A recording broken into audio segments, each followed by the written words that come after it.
Welcome to Nacht Waffen Pilot with Penny Bradley. And today my guest is Veronica Bartolini. No, I'm sorry. Bartolini. And now you understand I get that name wrong in my head all the time. We had a wonderful time the last time she was here, and today she had some questions for me and things things that I have talked about on Gale of Gaia's YouTube channel, and yeah, we're going to get a little deeper into who the people are who are taken for space, why they are chosen, and at least how Nacht Waffen uses them, because Veronica was also in Nacht Waffen. So she's younger than I am, so she was possibly used in very different ways than I was, because this is like a generational thing. And I've learned from counseling other people that over time they have treated us better. We still end up doing some pretty nasty things, but they have treated us better over time. They no longer do the 2200 altars and all the trauma that it requires to produce them. So, welcome, Veronica. Thank you, Penny. Thank you, sister. I'm so happy to be here. Thank you. And Bartolini rhymes with linguini, so maybe that's another way for you to remember. But also, Valerie Bertinelli, they would call me that. I'm like, okay, I don't look like her, but if that's not Bartinelli, it's not. But anyway. It has nothing to do with the look of you. It's the way it right. Went into my brain. The sound, right? The way the sound went into the brain. So I'm really sorry, and it's okay. I don't mind. I'm used to them getting it wrong, and then I'm like, okay, are you done trying to pronounce it like 10 different ways? Because this is the way you pronounce it. Thank you. Out of respect, of course, and we laugh. But you know, since I was a kid, I had to defend my name. I was very strong about it. I felt very strong because I saw other kids that would say their name, and then I'm like, dude, they didn't even say your name right. And they're like, who cares? And I'm like, really? I said, you have to have some kind of self-love, or I don't know, you want to call it pride, that's fine. But you know, you got to be like, to me, it was always very important that people got my name right for the love of my dad and the love of me, right? Absolutely. I was very used to my birth name is Penelope, and every new school year there would be a new teacher who blew it. And they would blow it in a different way every year. And so it became something of a, when they would get to my name and I could see them struggling, I would just say, people call me Penny. Yeah. Yeah. Well, Penny, I was listening to, this is the third time that I listened to how the black goo came in. And I mean, I've listened to, when I had an awakening in 2017, I did understand that, you know, they were shipping this black goo, the Navy was, and that it was sentient, and that some people did get sick, you know, and there was only like one survivor. It was like if the black goo was talking to them, they were scared of it, blah, blah, blah. Now, I used to be kind of like pissed off, upset, because I'm like, why this black goo, blah, blah, blah. But recently, since I've been talking to myself more, my higher self, my DNA, the black goo itself, I've been able to use it for good. Like we talked about the last show, I do talk to my phone, anything sentient, and pretty much everything is sentient. I mean, my bike listens to me. my car, right? Because it Well, has a black goo also. And even because for my advantage, you know? because all of reality is sentient, but that's a concept that most people are not really ready for. That Why not? I've been talking to things since when I was a kid. when when you drop your awareness from the illusion that matter is solid, the illusion that we are independent beings, and when you drop from that level to the quantum static field, which is like at least 5 levels down, you find the awareness that you have a field that is perfectly 50-50 balanced between magnetic fields and electronic fields. And the magnetic fields are the negative and the electronic fields are the positive. And the entire place is like shimmering because it's shifting from one to the other and back again, and at the same time it's doing it as a completely harmonious balance. Yes. That if one side or the other ever gets a real majority, that the whole thing falls apart. And then the second awareness is that this entire field is conscious. It is alive. It has awareness. And so everything made up of those fields, which is everything we think of as solid objects, is also conscious. So, you know, you have to start thinking about how you treat things because those things have awareness. And it's not just people, it's not just animals, it's also plants and even physical objects. And when I have brought this up in other forums, people are like, the jaws drop open, the eyes are glazed over, and they're looking at me like I'm from somewhere way beyond Mars. And so I have learned to stop talking about it because it's over their heads. But at the same time, this balance has to be maintained, which is why light workers and dark workers cannot win. If either side wins, the whole thing collapses. So all of you light workers who think the light is going to win, if you do, you will destroy Maya, the illusion that we live in, what is otherwise called reality. Because that balance has to be maintained. The only way you can end evil is to bring the borders closer and closer and closer to the middle.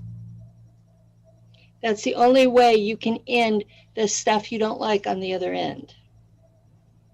You know what's weird, Penny? What you were saying right now, evil, I just saw the word backward and then the other way. And so evil, what's the solution for evil? Live, live, life. Yeah.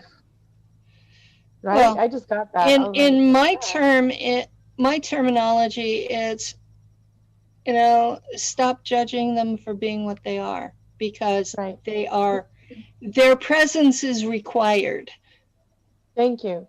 You know, we were talking about Lucifer, the show, and I talked to Lucifer, but if the people are like, oh, so you're Luciferian, no, I respect the other side because the other side is me. You know, they say, well, Veronica, you say you have Draco blood, dragon blood, but they're bad, and I'm like, they're not bad. Not everything is bad, guys. Like, my blood, I love my DNA. I had to come and embrace the black goo, my DNA, because at first I was upset.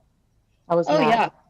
And I It, talked to the white Alpha Draco. Sorry, guy. Sorry, your turn. Sorry. oh no, go ahead.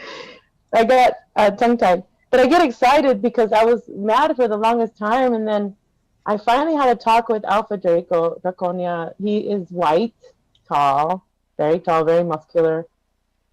And I said, I forgive you. I understand you fathered me into this on my dad's side as well. And the other reptilian Dracos, the ones that were following him, because they were a mixture, back into the ship. And I was outside, mind you. I was seeing this right here. I was sleeping. I was seeing this in my mind's eye. And I said, I forgive you and thank you. And I started crying. It's like, I'm sorry I hated you for all this time. I'm sorry that I didn't understand my powers, and we left it at that. And like I said, the other ones will still try, and they'll try and hurt me or my kids, but they can't. They were upset Yeah. with him. One of the things that got to me Uh-huh. was all of the people who believe all of the religious propaganda. Okay? Because if you track it back through comparative religion, there was no Satan before the Roman Catholic Church. Exactly. They required an enemy. So they created one. If you go back through comparative religion, you will find that there were ETs on Earth who were worshipped as gods. This is historical fact. The God of the Bible was one of them. And if you study enough, you'll be able to name which one he was, because it's that obvious. And actually what the Bible did was took the Sumerian tablets, who had gone through Akkad and Babylon and several translations, and then they took them and said, okay, we're going to apply this to our God.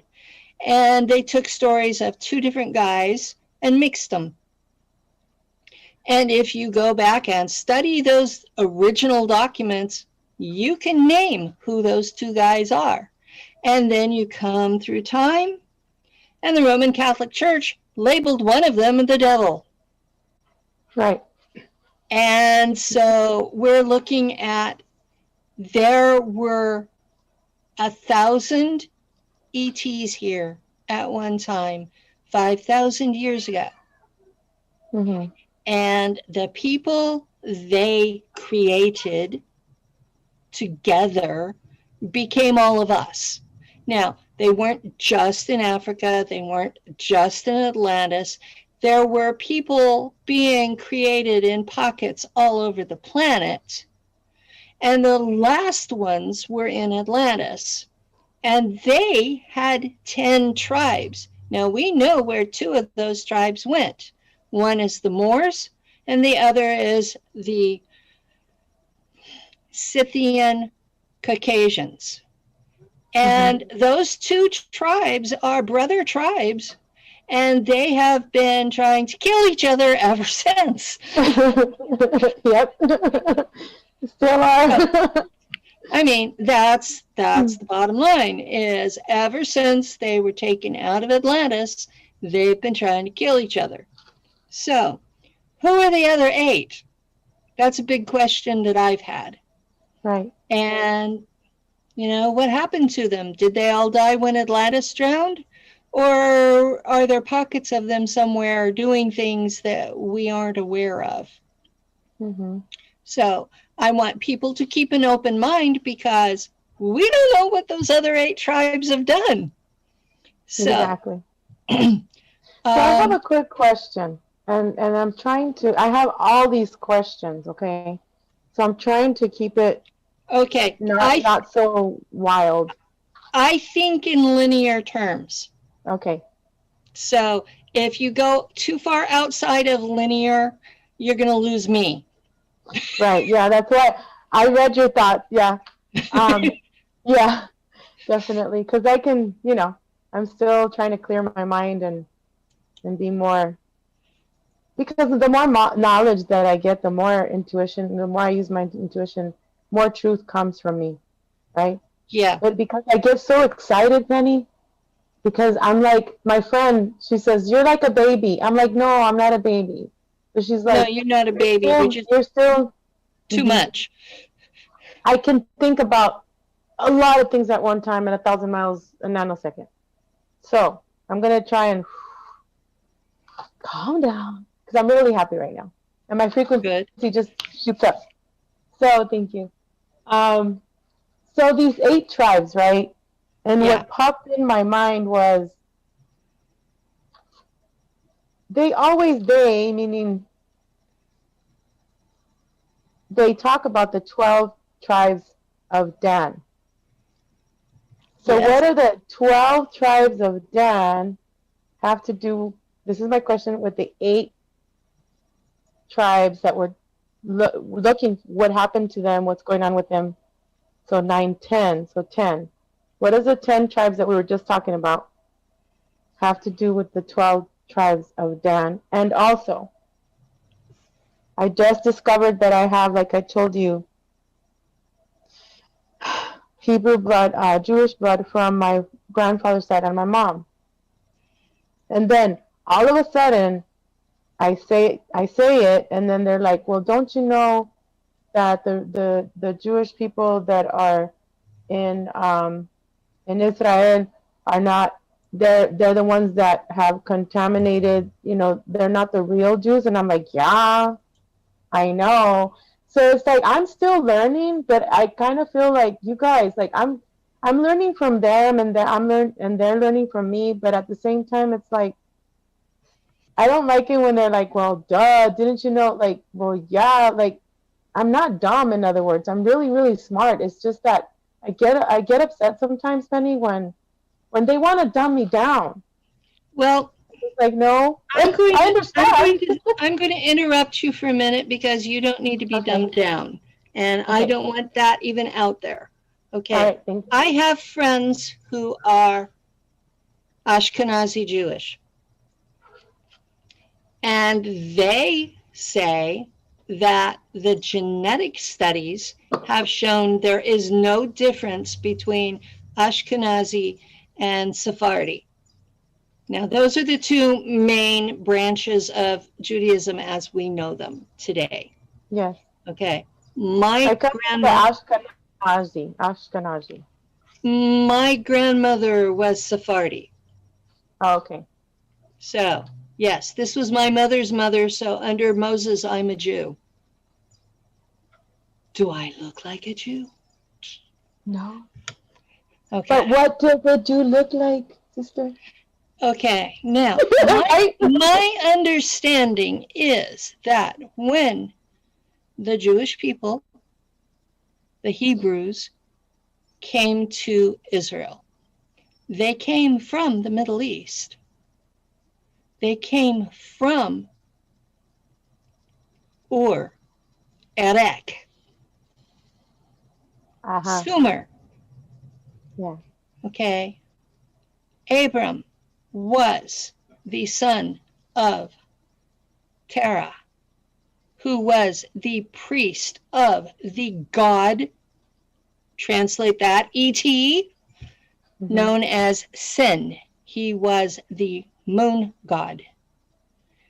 And there was a coup.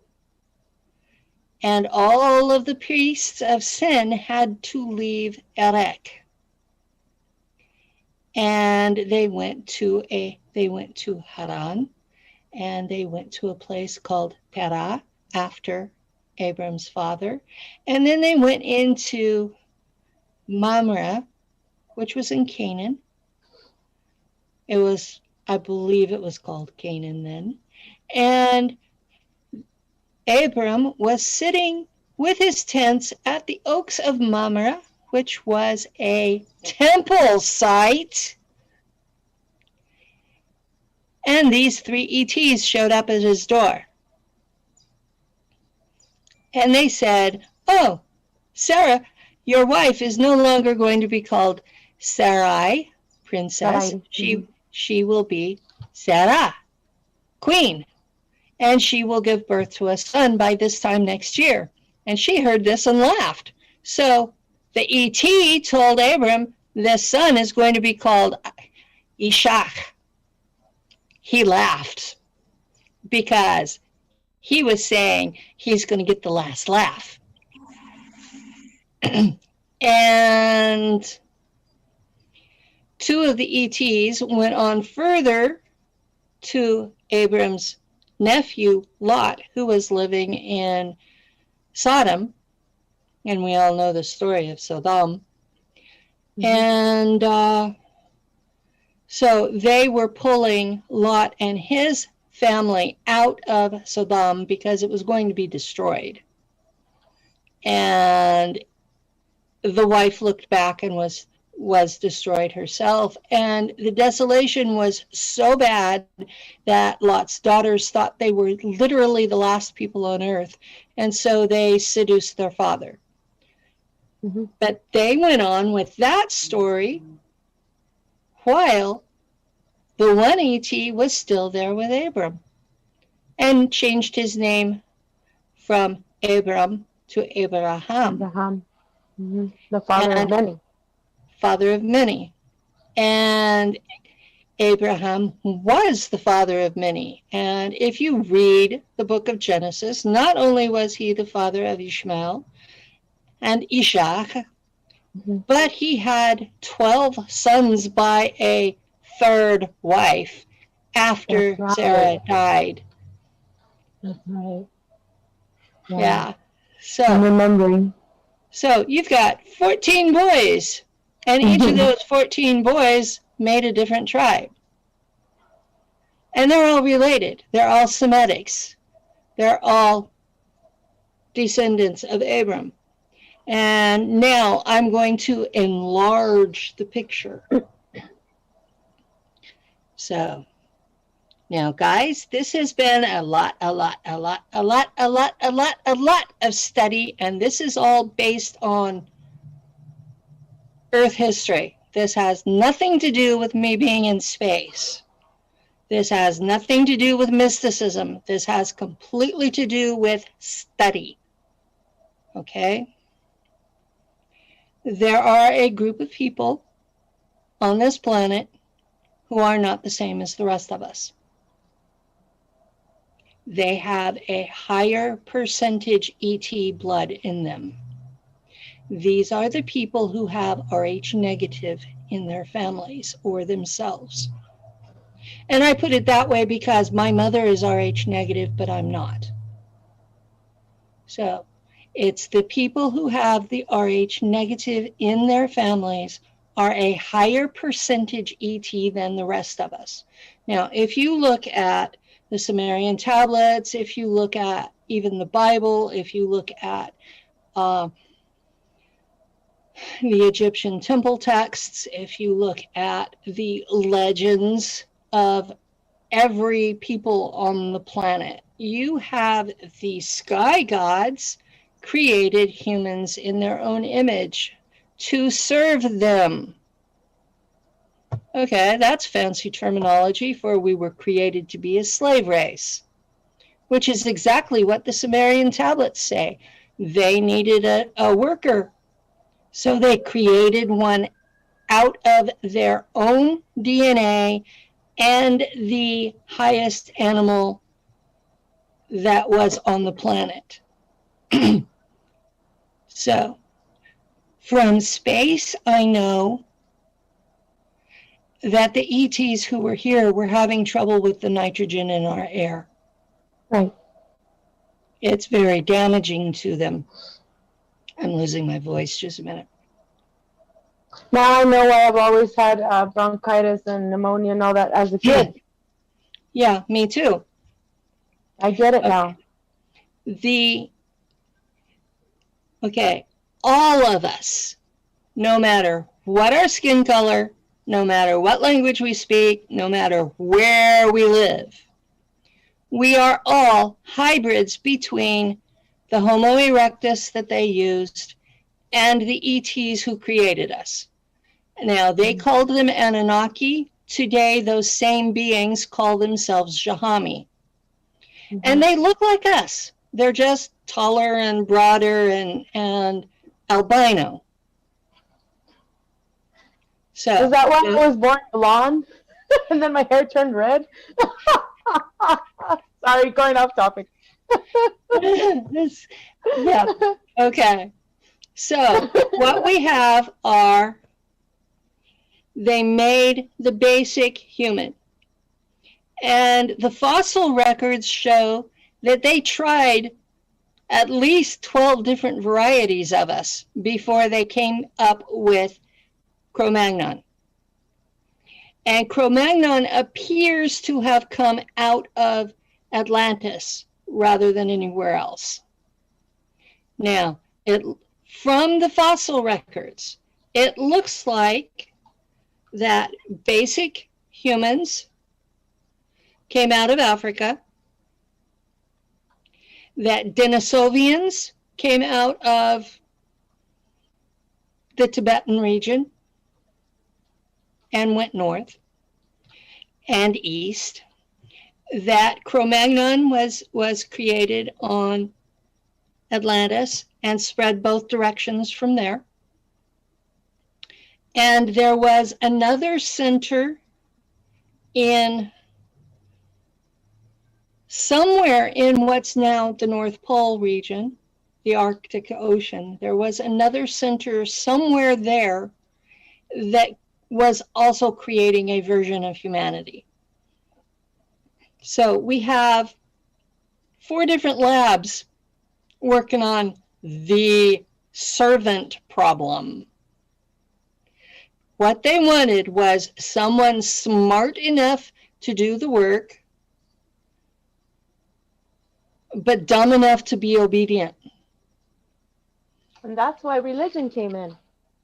That's part of why religion came in, yes. But they did, the story of the Tower of Babel is the story of what happened after we rebelled. We were building the tower to heaven.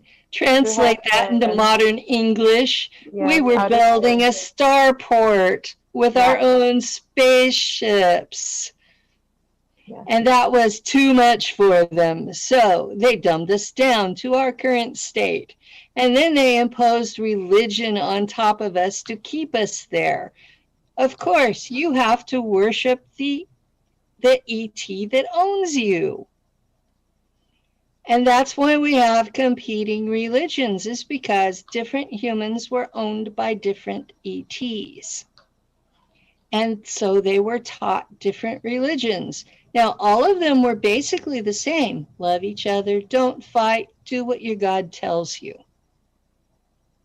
Right? But then...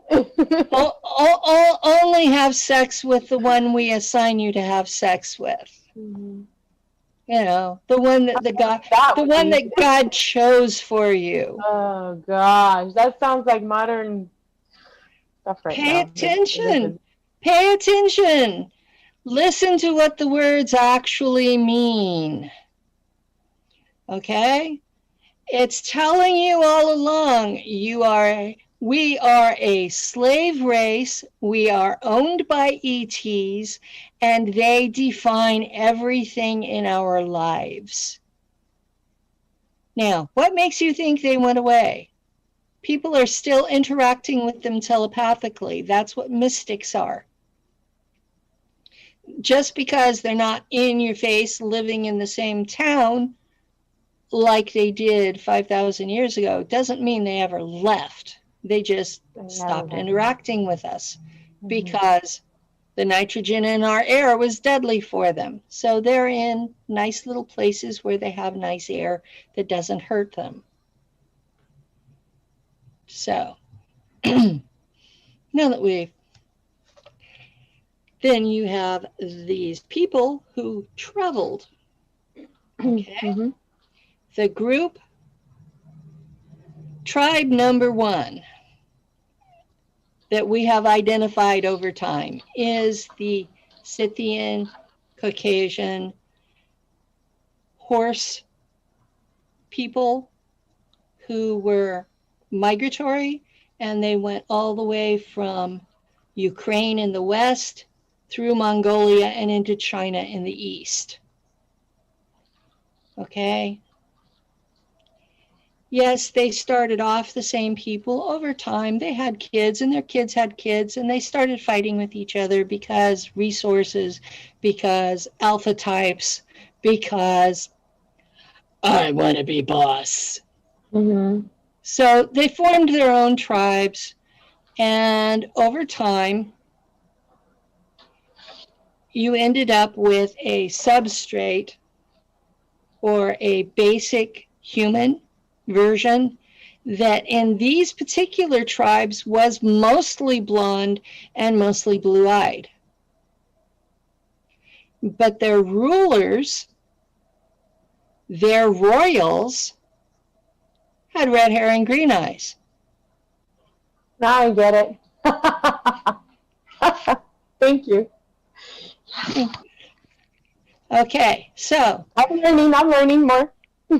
Okay, now, the first few generations of the worker class Anunnaki who interbred with humans, they called those babies Nephilim. Yeah. They were red-haired giants with green eyes and pale skin, and they ate more protein, and eventually they were killed off because they ate too much, and the normals couldn't keep feeding them, and so they started eating the humans. So they became a threat to the survival of the humans. And you get those same, you get hints of that from the Bible. You get blatant mythology of that in the New World. The Native Americans talk about that they killed their giants because they were eating people. Well, Penny, real quick. I come from the Nephilim. I had a vision when I first woke up that yes, I'm from the Nephilim as well. But once I talk about it, they're like, those are the fallen angels. I'm like, you guys, not everything is bad. And you know, now that you said, I was laughing so hard in my mind when you said protein, that I eat a lot. You know, see my picture as a kid. I was like really, really tall. I'm still taller than my sisters, but to this day, I have to eat the protein, and I'm O negative. So a brother, SSP brother, gave me that book, the 4 diet thingy, blood diet thing. Eat right for your blood type. Yes, Penny, and my mom said, I don't know how I did it with you. I had to keep feeding you papas, frijoles, you know, beans, potatoes, because you never had enough. And I'm like, yeah, but Mom, I needed, now I'm talking to her telepathically. I'm like, Mom, I needed more protein though. Well, so this is exciting. Have protein. I have to have a lot of protein, you know? Yeah. So this is so cool, Penny, because I really, I know it's not about me, the interview, but it's just, I want to cry because it's all, well, I'm grateful. It's all making sense.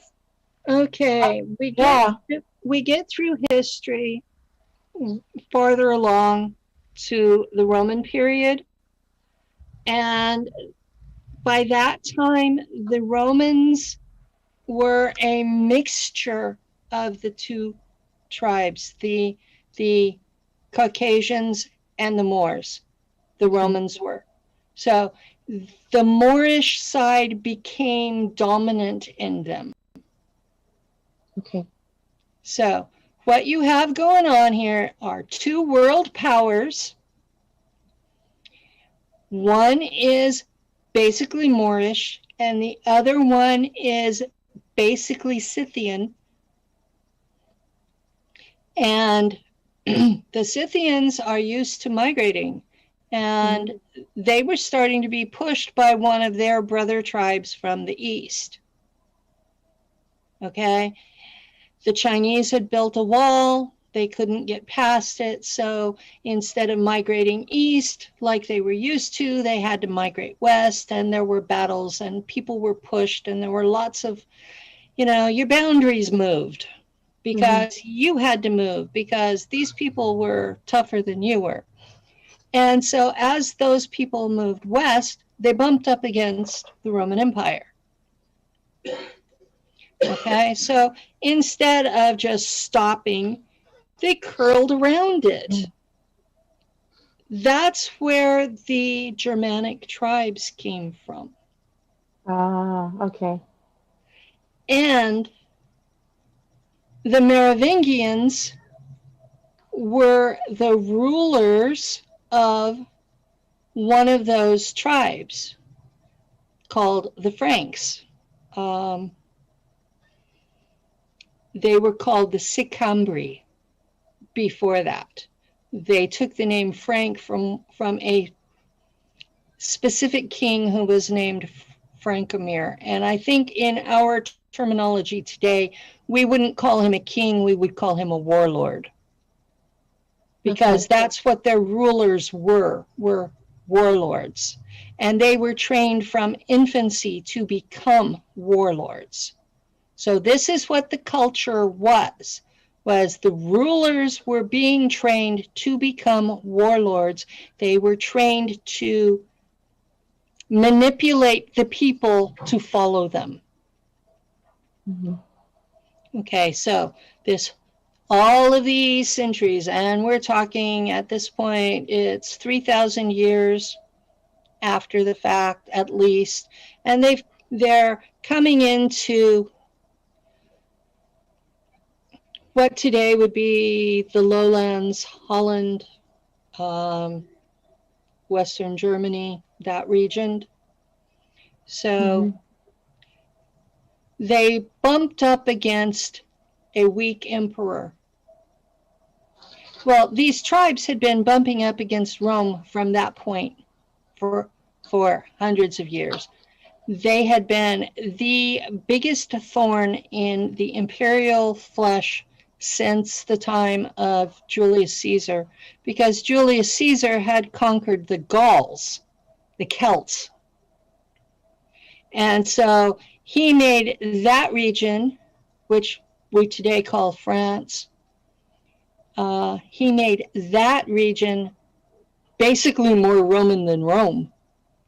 And so they had spent major amounts of money defending the border from these Germanic tribes. And the Romans were who named them Germans. Each tribe had its own name, its own culture, its own customs. Their languages were close, but not the same. And that's why you have so many different dialects of German today. So these were tribal people. They all had their own customs. And getting them to unite was damn near impossible. The only thing that got them to unite was being overrun by more tribes. So at that point, they united under the Frankish kings and invaded Gaul. And that was the fall of the Roman Empire, because they didn't stop when they got to Paris. They went all the way to Rome and sacked the place. And one of the tribes, the Visigoths, went all the way through Spain, down into North Africa, and made it all the way into Egypt. I mean, we're talking these people were fierce, and they went through the major power of the time and decimated it, took it over, remade it in their own image. So, in the mess of all that was how Islam rose. they filled the gap. But Islam is a Moorish tradition. Mm-hmm. And it comes out of that same sky god tell you what to do. In fact, what the name of it means, submission. Submission to what? The ET sky god telling you what to do. So we're back to the same. The more we cycle, the deeper it gets. But I'm understanding, yes. okay, this Merovingian tribe. Mm-hmm. They're named for Moravia. Yeah, Moravius. I think that's his name. And he was like the grandfather of Clovis the Great. Clovis the Great was the one who broke through the border. But this family, they had some real bad habits. I mean, from a Christian perspective, they had some really bad habits. They thought they were basically gods. They took as many wives as would have them. So they had lots and lots and lots of children.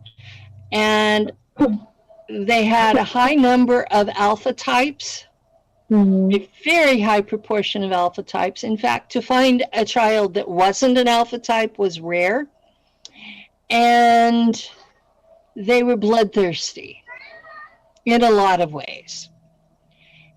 And that bloodthirsty was translated into vampirism. So okay, so that's why I tend to be anemic, and so does my daughter. That goes. When I give blood, they won't even take my blood. It. Yeah, I don't give it anymore. They won't even take my blood. They test me and go, "You are too anemic. We are not even touching you." Yeah, I feel like I'm losing life force. Like I have to lay down. This was the last time I gave was in 2006, and no more after that, because I did it twice that year when I was in the police academy, and I'm like, I'm not a wuss, guys. I just have to take a break. They had to give me orange juice and whatever. It's crazy. It's making sense now, you know. It's because you're Rh negative and you're part of this bloodline. Now, what people need to understand is we're not freaks. No. We're not any less human than anybody else. We are still the same lineage of Anunnaki on one side and Homo erectus on the other. It's just our particular mix is closer to the Anunnaki. Which is the Shahami. The Shahami.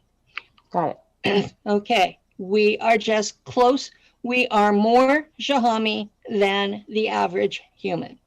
But we are still humans. Mm-hmm. Now, with that being more Shahami comes abilities. I was just going to ask you about that, because we came in with abilities. We came, okay. If you have a soul that has abilities, it has to have a body that can support it. The body has to have the DNA of the kind of being you were before you were here. So, a body that is more Homo erectus is going to have a harder time supporting a soul that is Draco or Mantid or Shahami or any other starseed.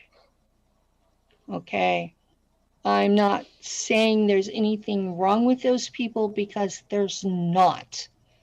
They're perfectly good people. They are every bit as valuable as anyone else. So I I don't subscribe to the organic portal theory. Okay, I'll just state that for the record. I don't subscribe to it, and I see it as only another form of saying racial superiority. What is the organ portal theory? The organic portal is saying that there are people that don't have souls. And oh yeah, I don't support that either. We talked about that. yeah, the entirety of reality is conscious. So why would there be a body without a soul? I mean, it makes no sense. If it's running a meat suit, it's alive, it has a soul. Deal with it. Right. You know, stop being an arrogant, judgmental prick. True. That's how I see it. Come on, you know. You may be smarter than them, they may be stuck in paying the bills and getting laid. Exactly. That doesn't mean there's anything wrong with them. And I was in a recent interview where one of the other people on the show wanted to kill those people because they were with me too. Yeah, you were there too, and I was like, oh my God. I was the one that served with the Germans in space, but she was the Nazi. And then I was asked to calm everybody down, and I'm like, oh, hell no, I'm not too. I was on my way down. You know, you and I were like against this thought of, you know. I've seen so much bullshit, especially since I came public about SSP. I have seen so much bullshit, so much stuff that was just pulled out of their ass. Yeah, exactly. And it's like, where the hell did they get the idea that they have the right to make a value judgment on the existence of another human being? Come on. Now, Penny, I have a question, because a lot of people, they're like, well, you're some people say, oh, wow, I come across your channel, and not a lot of people talk about the backdrop, the Mr. Smiths, and those, what I try and explain is that those are like holograms that come in to try and mess you up within the matrix, if you're in the matrix.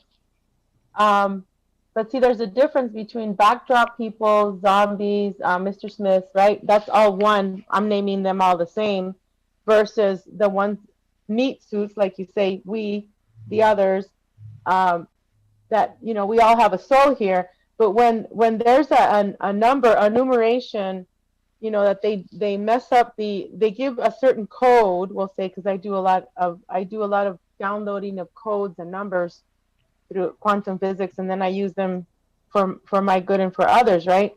But there's a certain numeration. You've got a flare on your camera. Oh, the doggy, I mean, the cats are open the window. Let me fix that. Sorry. Mama. Sorry, Mom. Is that better? My cats are on the windowsill. Now it is, sort of. It keeps flaring. Oh, weird. It's okay. I can see you now. Yay! Can you hear me now? I can see you now.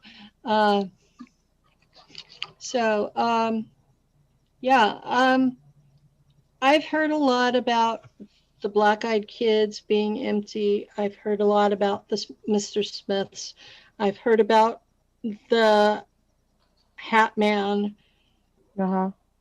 I've heard about the Shadow Kids. I have not interacted with any of those. I have interacted with beings who were from a nearby frequency, and I would shift just enough that I would be able to see them as black shapes.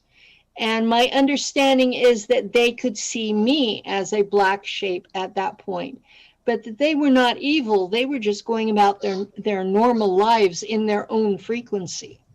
Yes, I do agree. I have a little girl who has been with me for a long time.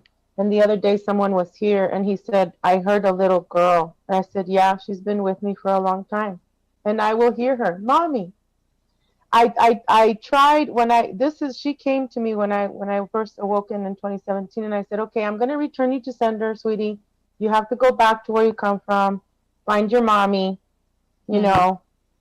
But I gave her a choice. You either stay with me and you're cool, or you go back to where you came from. Well, she stayed. And when I ride my bike as well, it could be in the morning time, it could be a time where it's dark, it could be light. I see the shadow people, and you know, some of them are good, and then some of them you just tell them who you are, and they leave you alone, or you ask them, hey, who are you? What do you want? And I'm here, you're here, we're cool. Okay, let's move on. Well, so. I fluctuate as to what frequency I'm living in. True. That's very important. I'm glad you brought that up. That's something that people need to understand. Yes. I am not stable in one frequency. And it's part of how my soul was created, and I fluctuate between frequencies. So I see into more than one dimensional reality at once. Yeah. And a lot of times I will see 2 or 3 of them overlapping, and they look different. So as a child, I had to learn to tell the difference because my dad would beat me if he couldn't see it. Church of Christ preacher, what can I say, you know? I did learn to tell what was 3D reality and what wasn't by what he could see. So this is what happens when you have these abilities and your parent doesn't.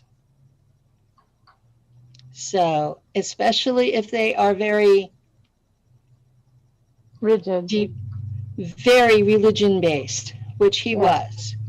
And this is part of why I don't have a lot of respect for religion, is because he was very abusive based on his religious beliefs.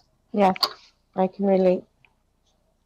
And so I came back from my initial service with altars and seeing interdimensionally, and didn't remember who they were, and Dad didn't believe in amnesia. And I was 4 years old and spoke German instead of English, and it was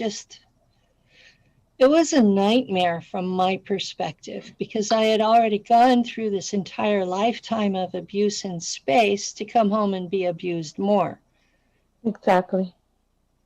And that's one of the common threads with the people I've counseled, is you go through this lifetime of abuse, you come back and you deal with ignorant parents and abusive schools and controlling religions. And some of the kids who are from the elite families come back and are trafficked by their own parents. I mean, sex trafficked, sold. You know, and our audience needs to understand we are human like everybody else. So this isn't cool. Now, we were chosen because of our genetics. Don't you just love when you hear that in an interview?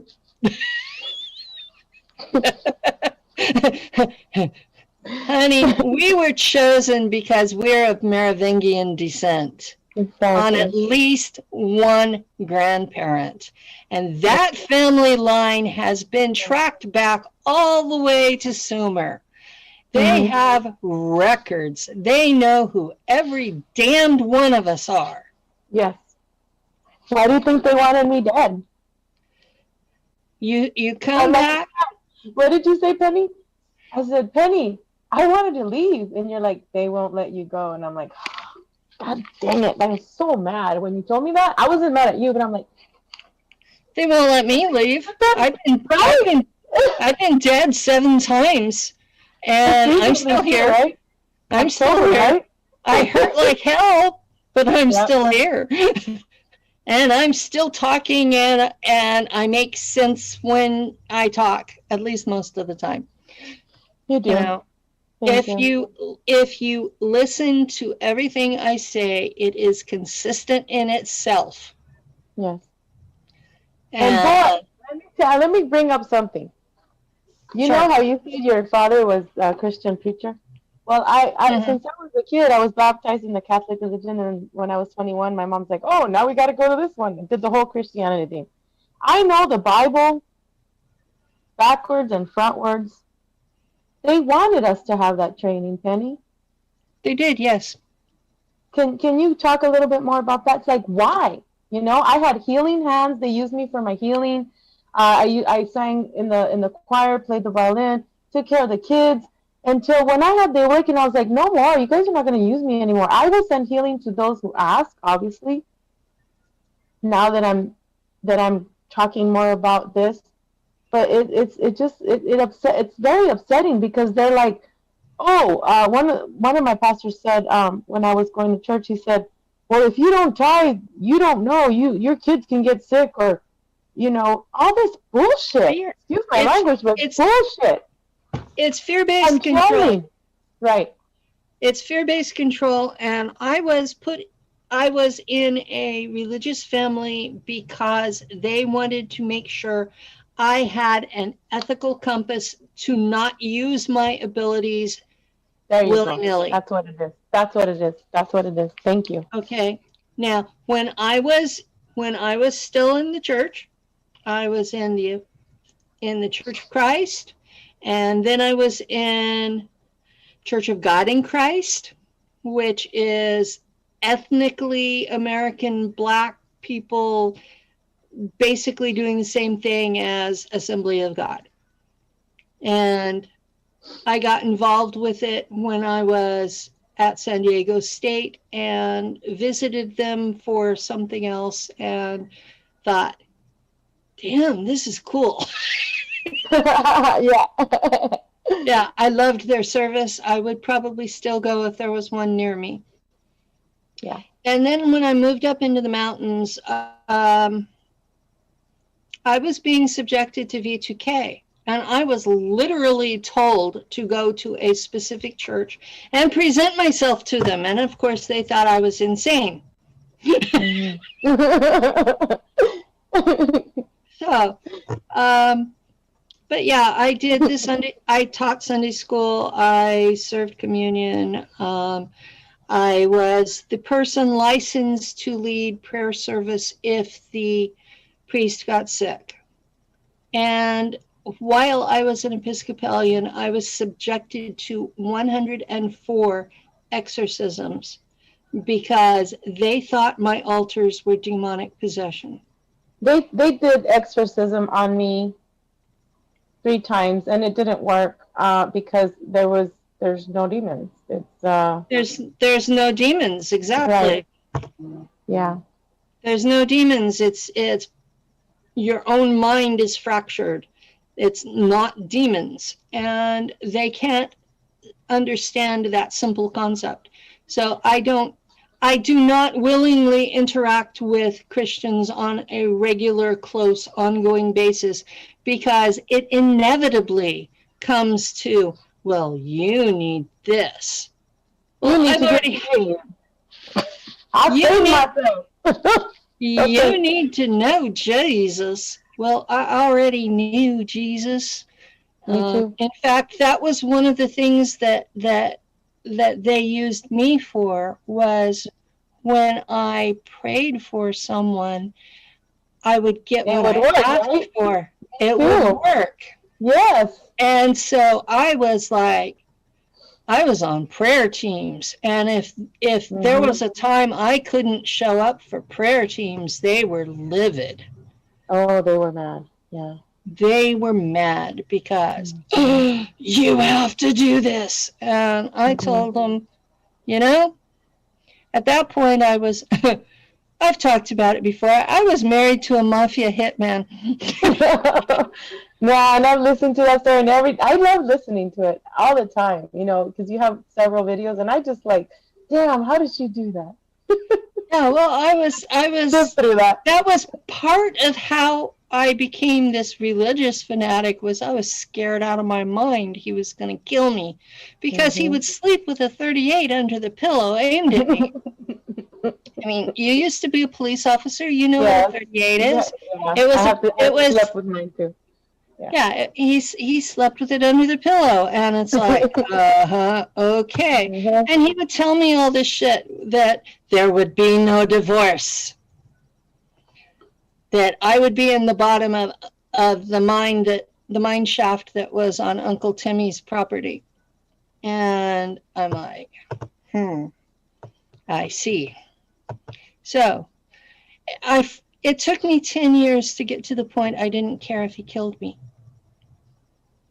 Well, the way I thought of getting out of my marriage, because I was being physically and verbally abused as I was being a cop and arresting people for domestic violence and showing up to work with bruises, had to wear the long sleeves, was I'm going to kill myself. Well, I tried that and got sent back. Well, I'm here. I got shut up, Penny. You're making me sad. I mean it in a loving way. We're still here. We're still here. You're not allowed to die. I took 27 amitriptyline, you know. I was in the hospital for 2 days, and then they put me in the nut ward, and the doctor asked me, well, why'd you do it? And I told him, and he says, next time to kill your husband instead of yourself. Exactly. Sent me home. They had it where I had to see a shrink every 2 weeks, and if I didn't show up, a policeman would show up at the door. So I think once I had to call in and tell him I was too sick to come in. Yeah. I was in that ward too. It was like, I tried with my own service weapon. I don't remember grabbing it, but I'm still here. So the show must go on. I don't know what show, but we're talking our truth. That's pretty much it. Yeah, we're speaking our truth. We've both been there, done that. I didn't go through the golden door or the tunnel or any of that. I literally blacked out at the ER, the emergency room, people outside of America.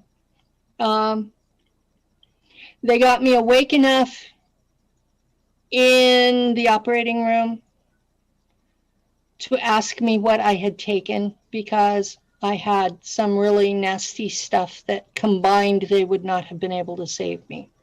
But I figured 27 amitriptyline was enough, you know. Brand new bottle, took the whole thing. Yep. But that's because the first bottle didn't work. Right. Because of our high pain ability, our abilities to stay awake through trauma and high pain.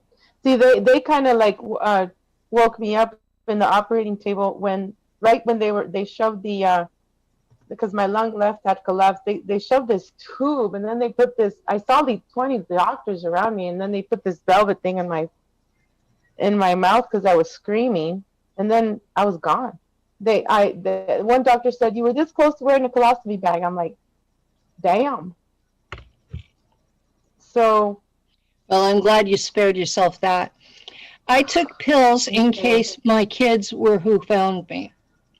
I didn't want to be a bloody mess. Right. And yeah, my kids were not home when this my happened. boys were with their dad, and my youngest was in the crib and turned out to have an ear infection. And You saved your butt.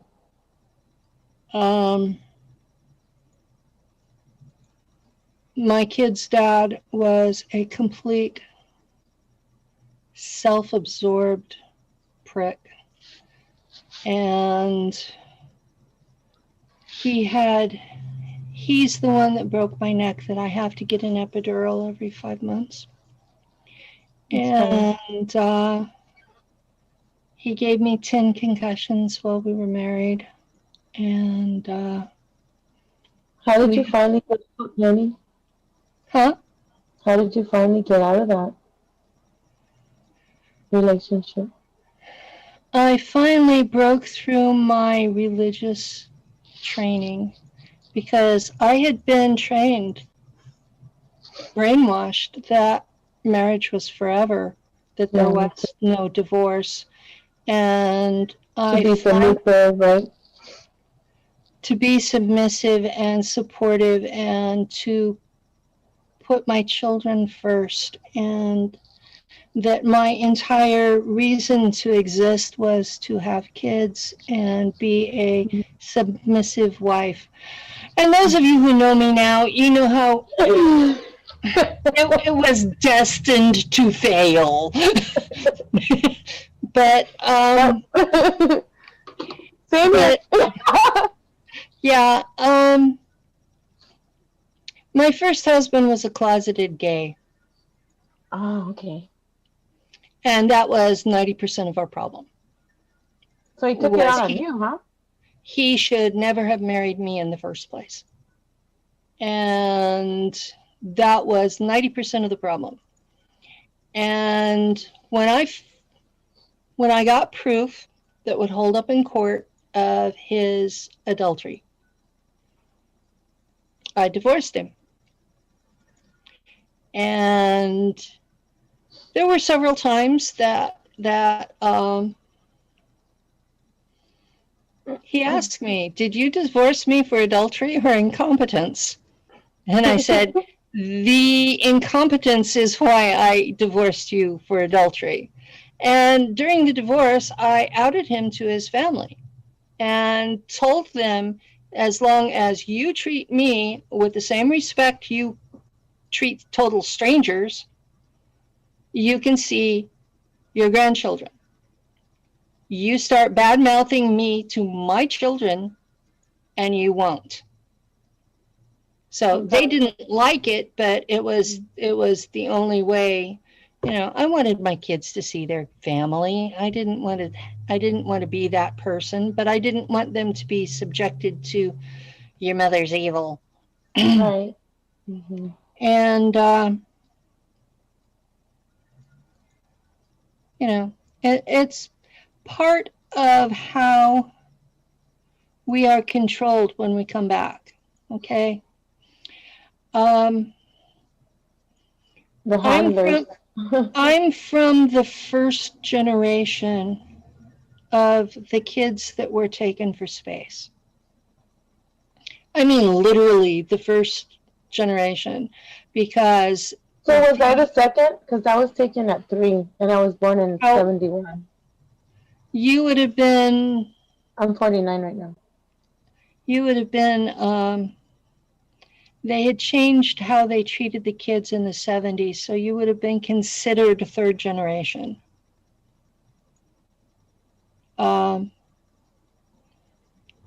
You know, because I was taken in the 50s. Eisenhower signed the treaty in 53.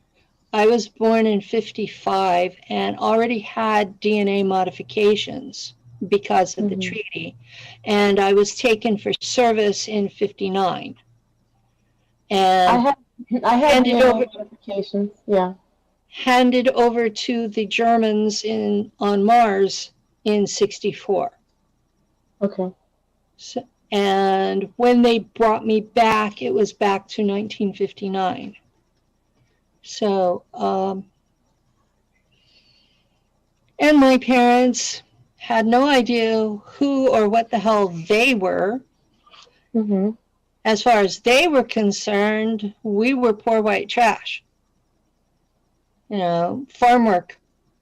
My dad worked on a dairy, was part-time preacher at church. He would get mad at church and just be a dairyman. And he never owned his own dairy. It was always working for somebody else. And that was why I spoke Portuguese as a child, was because we lived on dairies owned by Portuguese people from the Azores. Mm-hmm. And it was in Central California, and I went to school with the kids from the labor camp who mostly spoke Spanish. Mm-hmm. They were mostly from Michoacana. Michoacan. Yes. They were from there. So they didn't exactly speak the Spanish they were teaching us at school. Right. They spoke something else that was mostly native. And they were very hardworking, honest, honorable people that were often treated like slaves because most of them were there illegally. And so their employers would hold that over their heads and basically treat them like shit. And so I grew up with this utmost respect for those people. Mm-hmm. And because my daddy had dark skin, still don't know why.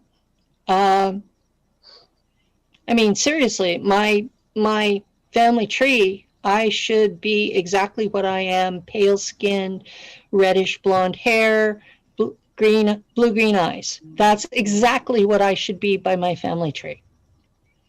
And then you look at my daddy, and he looked Hispanic. Dark hair, dark skin, gray eyes. Yeah, like my mom, her family is from Baja California, and my great-grandfather was from Spain, blue eyes, blonde hair. And then he lost his family to the bubonic plague or whatever, went to Baja California from España, from Spain, married a Peruvian Indian woman, had 10 girls, and they all had bullets on their chest, fought through the Revolutionary War. Before that, he became a priest and let go of his priesthood because he fell in love. And to make a long story short, my mom has 4 brothers. One of them just passed away. He was dark. My mom has the French blood in her as well. French, Spaniard, and Indian. So he was very, very, very dark. They thought he was almost black, but we were raised Hispanic, but we're not Mexican. Does that make sense? It makes perfect sense. So maybe your brother could have been part French? According to the family tree, which I have researched on Ancestry since 2005. According to that, my father is a British mix and is descended from British royalty and is a Stuart. Okay. Yeah. And his royal ancestry were exiled to the United States by Cromwell. Oliver Cromwell exiled that whole part of my family. Wow. And in fact, one of my ancestors, William Bryan, he and his daughters were dumped off the ship a quarter mile offshore in the hopes they would drown rather than come ashore. Oh my gosh. So this is my family's story. And this is where my father comes from. And I know his grandmother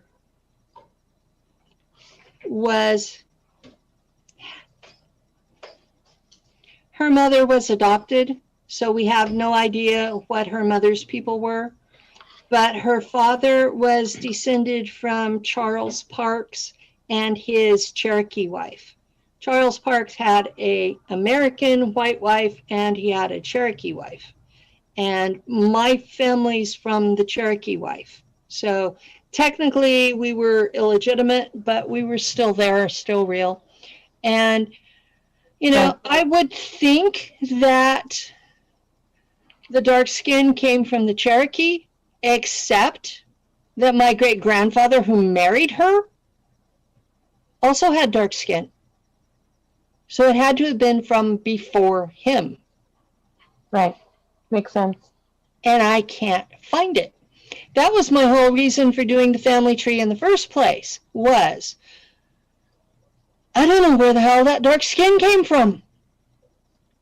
And in the meantime, I found out that my grandmother was Jewish. I found out that I'm descended from royalty that I didn't know was there. I have proof of descent from a Cherokee woman 200 years ago, so it's not recent enough to count. And I already talked to them. Uh-huh. I'm not on the Dawes roll, so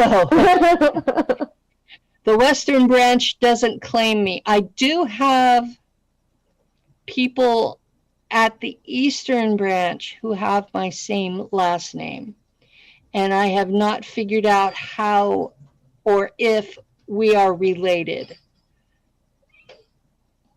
But they look like my dad. Wow. So I'm looking at this and going, you know, did we get the wrong parent in there somewhere? Mm-hmm. And why did this prince, basically a princess, end up married to a Cherokee man? You know, and you know, I'm looking at this and going, that would not have happened in the 1800s at all. Mm-hmm. You know, I mean, we're prejudiced now, but they were a lot more prejudiced then. Back then, and even though the Cherokee were more advanced than the English were at that point, the intermarrying was not a regular thing. Right. I have a question. My family, my sisters, they always say, because I told them, you know, recently my uncle on my dad's side, about 3 years ago, he said, yeah, we have Persian blood from the Italian side and my dad's side. I also have German blood, and Spaniard from. So they're like, well, why don't you take a DNA test? And I'm like, all right, but at the same, because they want the whole family to know, so that way they can claim it. But I said, guys, my DNA is totally different from yours. My DNA is different from my sister's. Ooh, what is that? It's move it to the left a little. Okay. Yeah. It's not showing up. Your back screen is turning over. It's the Ancestry DNA one for health. Ah. Yeah. We'll talk about how to do that for me, because yeah.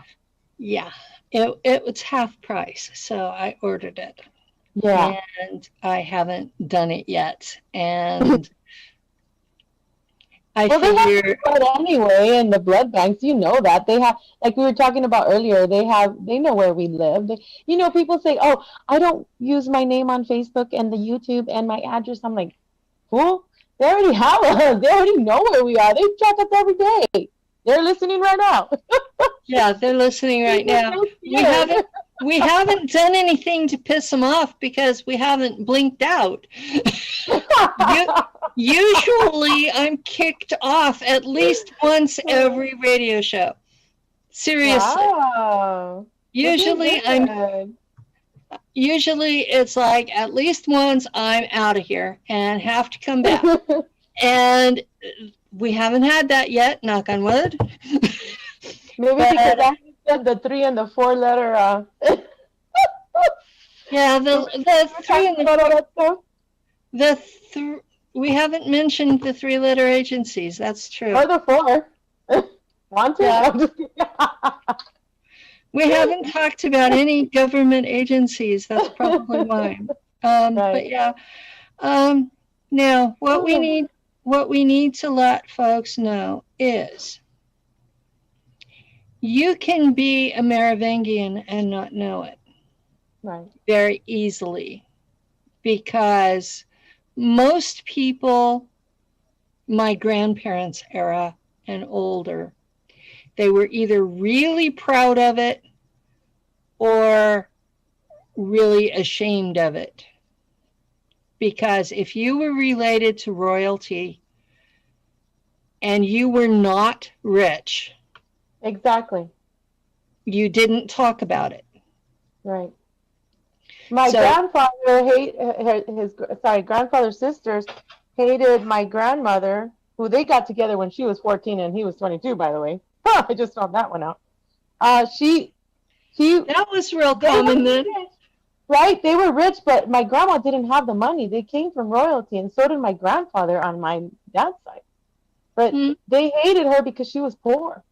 I was like, what? Makes sense. Yeah.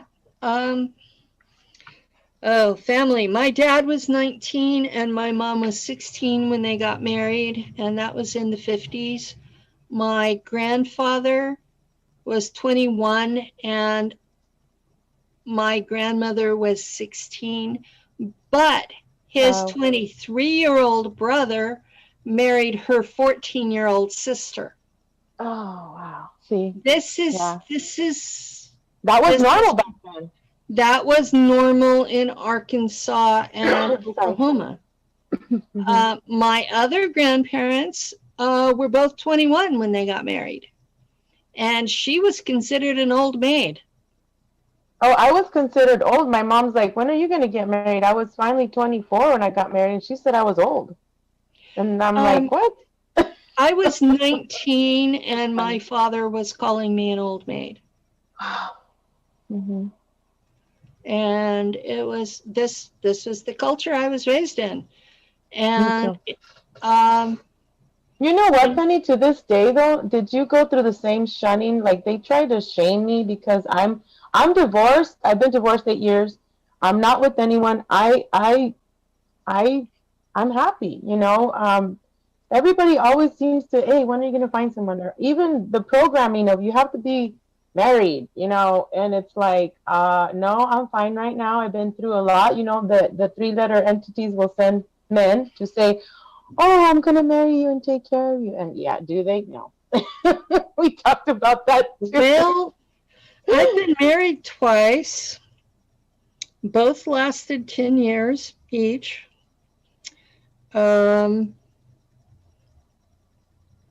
I had serious health issues from both of them trying to kill me. The first one broke my neck. The second one poisoned me with arsenic. I remember that. The man that I live with, we have been shacking for 20 years. I am afraid of that piece of paper. Yeah. I've been excommunicated 10 times, so I no longer give a shit what the church says. Exactly. And financially, I'm better off not married because I can get medical help to deal with that broken neck that if we were married, I couldn't. And in fact, he's getting paid to help me with things. Oh, good. Last year, so it's been about a year and a half ago. Okay, I'll just put it out there. That 3-letter agency got mad about me reintegrating altars that were navigators and picked me up for a mission. And on the way back, they told me, we don't want you to reintegrate any more altars, especially ones that are navigators. And that broke your shoulder? Yep, that they deliberately broke my shoulder because they said they had figured out they couldn't kill me. They didn't know why, but they had figured out I didn't die when I was supposed to. They didn't know why. But they did know that they could make me hurt. And I had surgery a year ago in October, and I still cannot put my left arm behind my back, and I have to have help undressing. At least I can shower by myself. I can brush my hair most days, but I have to have help with dressing and undressing. And between the shoulder and the neck injuries, my pain management doctor has said I'm not to do anything I have to bend over for. Now, you think that sounds like an easy thing until you start thinking about what all you have to bend over to do. Mm-hmm. And I asked him, so what would happen if I bent over? And he showed me my MRI. And I have 3 places where the bones are touching the spinal cord. And he said, right now you're doing okay. You have some pain and you have some headaches because touching your spinal cord is basically causing a concussion. Mm-hmm. So think about that, guys. Why I get spacey is because I'm functioning in a concussion state. Okay? Yeah, Penny, I can relate because I have they wanted to take four vertebrae out of my neck and they're bone to bone. And the doctor's like, if you don't do it, if you're in a car accident, especially if they T-bone you, you could die. And I'm like, all right, well, I'm not going to have surgery. And when I pick up that 25-pound over my neck and I go this way 10 times, this way. One time my the music went out. Penny, I was listening to go. I'm like, what am I doing to myself? But Yeah. I'm still here. I could. Some days I get, well, last week I couldn't work out because I had a migraine for a week, and then all of a sudden, Penny, I got a bloody nose out of nowhere. Yeah. So I don't know if it was a psychic attack or it has something to do with this crap that I don't know. Or it could have been an abduction because we get those too. I feel like that too because I did have some crazy ass dreams that I talked about online. Well, I've got a different set of folks from another dimension who have been keeping me from being abducted. So I've only had one since June, and that one was in September. And I am really, really, really, really, really, really, really thankful for these particular beings. And I'm not going to name them because a lot of people out there think they're demons. Yeah. Well, mine take care of me. I have 6 of them. My dragons. Well, these are a little beyond dragons.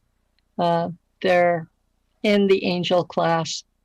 Ah, yeah, I know what you're talking about, girl. I talk to them too. Yeah.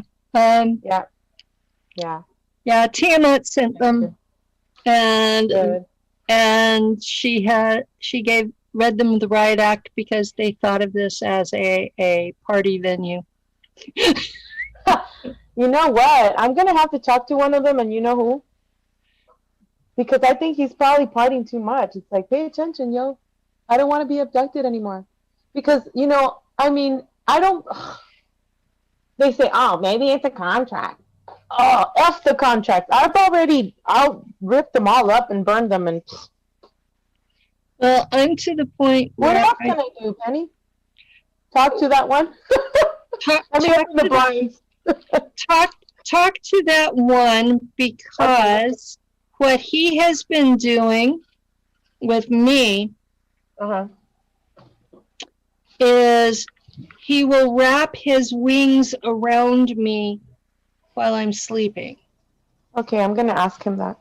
And what that does is because he's a different frequency than I am, it confuses my frequency readings on the monitors on the ships. Okay. So they can't find me because his frequency is overlaying mine. I will totally ask him that. Maybe I can get some sleep. Yes, totally. That makes sense. Yes. Okay. Thank you. So. I feel better. I feel better.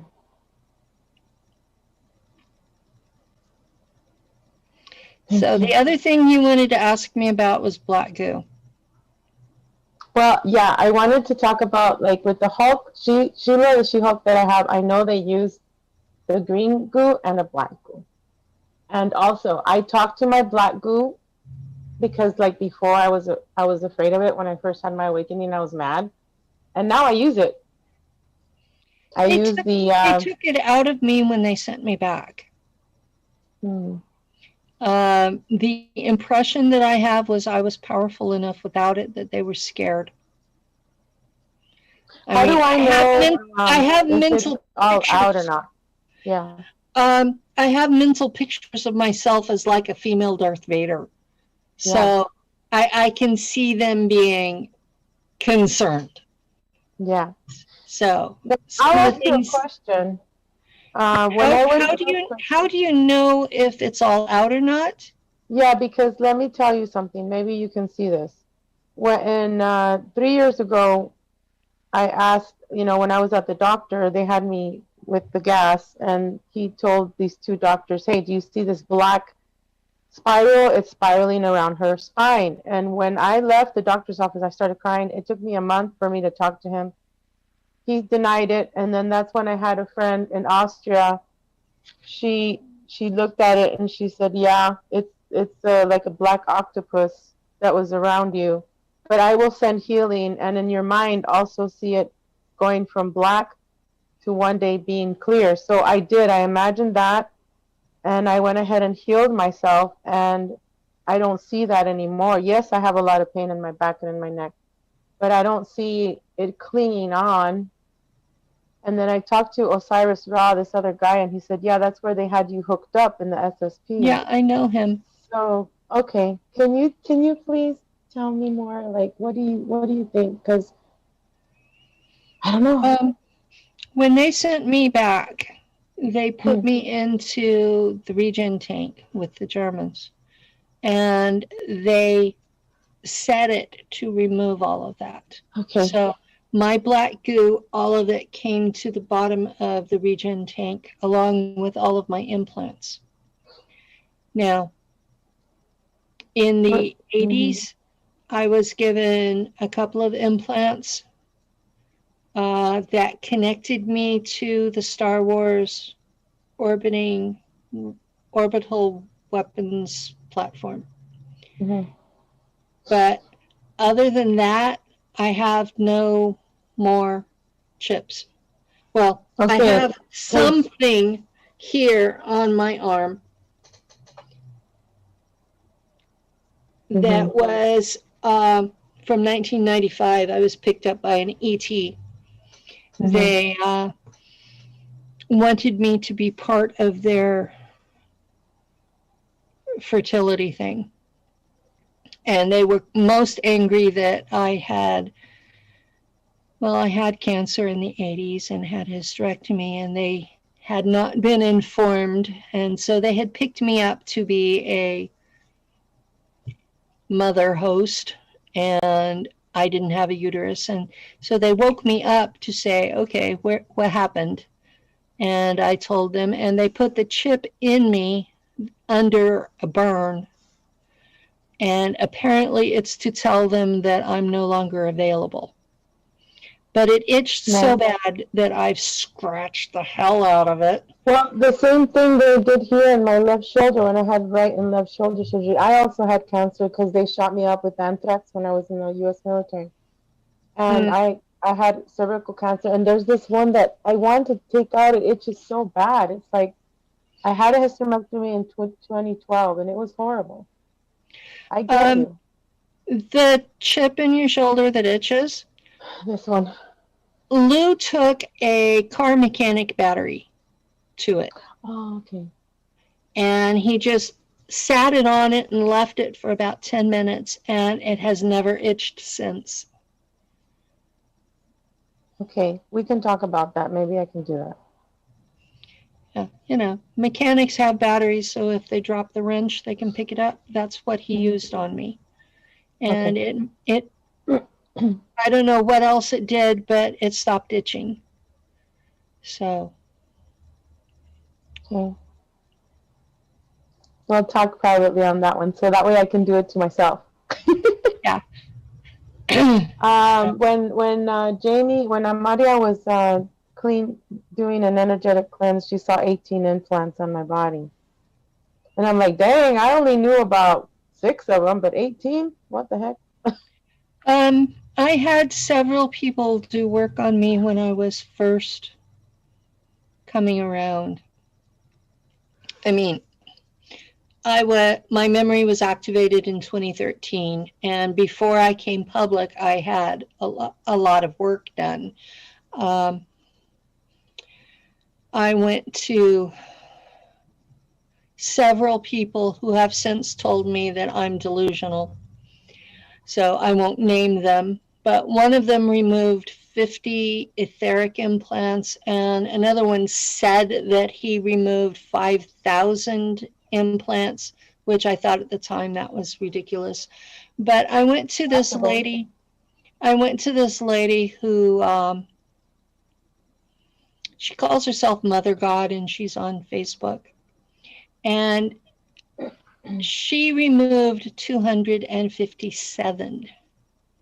And that was the highest number that she had ever removed from anyone up to that time. And when she came out of the trance, she said, "Damn, girl, they really didn't want you to function, did they?" Right? I'll have to look her up too. That's crazy. Yeah. Oh, that's a lot. But yeah, whatever,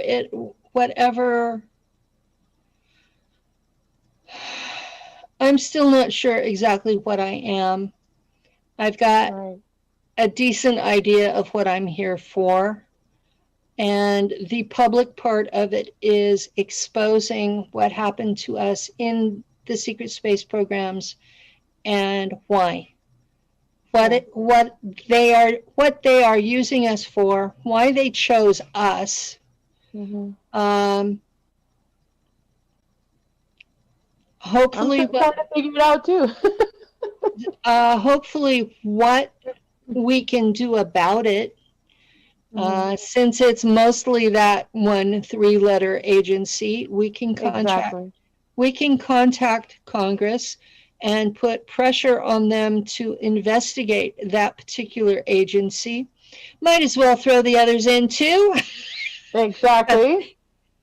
Yeah, because we know that one is not the only one doing things. We know that. Yep. And just basically tell them, investigate your intelligence services, all of them, for human trafficking, because we are just part of a continuum.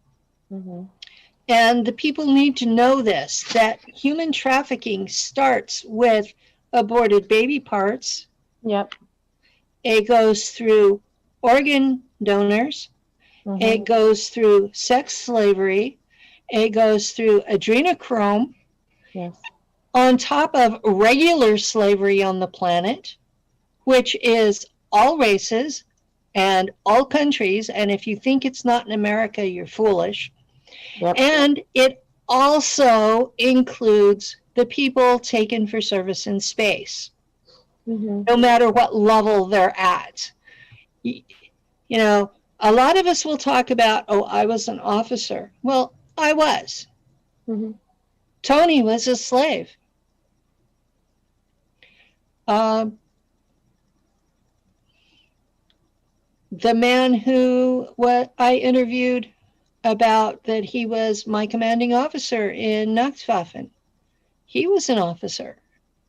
I know other people who were officers. I know people who their job was to guard the outside of the ship. Exactly. You know, well, we talked about the other day what we're doing out there. Makes sense. You know, every military needs mechanics for floor cleaners, launderers, cooks. They're not all officers. Right. KP duty. KP duty, exactly. And I remember doing KP duty while I was in Shula on Mars. It was part of part of our time was being trained to do a service as well You know, as school. yeah, it's funny that you mentioned that, Penny, because most of my dreams and visions, other than fighting and protecting and saving the children, is I'm in the kitchen and I have tons and tons of food to feed the kids, everybody around me. I'm cooking, you know, so we're rescuing, we're protecting, and then we're cooking for the kids. So it's, and then I'm in classrooms, auditoriums. It makes sense now. Thank you. We have a whole life there. It's not just shooting. It's not just the fighting. It's all the other stuff too. And while we're there, that is our life. And there are times I wonder which one's most real. Me too. Me too.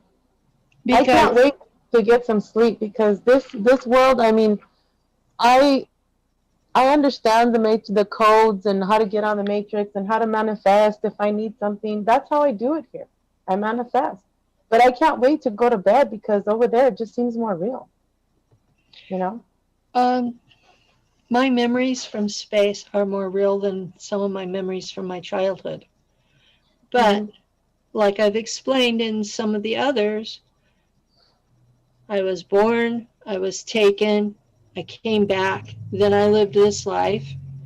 And I have memories of a cover story every Friday, which means every Friday I was taken for something. And I know in 2018, from Thanksgiving, no, it was from November 5th until December 15th in 2018, I was taken twice a night for a 60 and back. Yeah. And I have been so tired since then. Just absolutely dog tired. And keeping up with things is just difficult. And trying to explain the depth of that exhaustion. But if you do the math, 45, 60 and backs. That's a lot. That's a lot. That's a long time. Yeah. That week that I was exhausted, Penny. The week that I had the migraines, the nosebleed.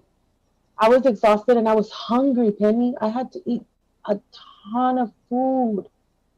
And so now it makes sense that I was taken. And I had to use, you know, and this is 34 shots on my head that I had for the migraines. I talked about that with you and you told me to be careful. So I had stopped. I'm like, okay, I'm going to stop taking them. And it took me 8 months. And I'm like, no, I'm going to need them again, right? Because I was like trying to take a break. I just had them done a month ago. And then this crap happens. And then I had to use the injectable on the EpiPen, not the EpiPen, but the pen for the migraines because it was really, really bad. So now it does make sense that I was taken. And I wonder how long was I taken and what for. Interesting. Yeah. Thank you for that. Your subconscious remembers it all. So if you can find a hypnotist, you can get the details. Okay. It's just finding a good hypnotist who won't rewrite your memories for you. Okay. That's the biggest problem that I've found is, okay, I've been hypnotized by 3 people. And the first one did a really good job and then spent 2 hours trying to convince me I was a normal human being afterwards. And the second one, it was a project he wanted done. And I ended up in a bad place. He got me out, but it took me months to get back to where I was normal. And the last one, he knew I was scared. And he did a really good job and made a telepathic connection to my hypnosis so that he could see what I was remembering and work from there. And but this is since 2015, so I'm not doing a lot of them.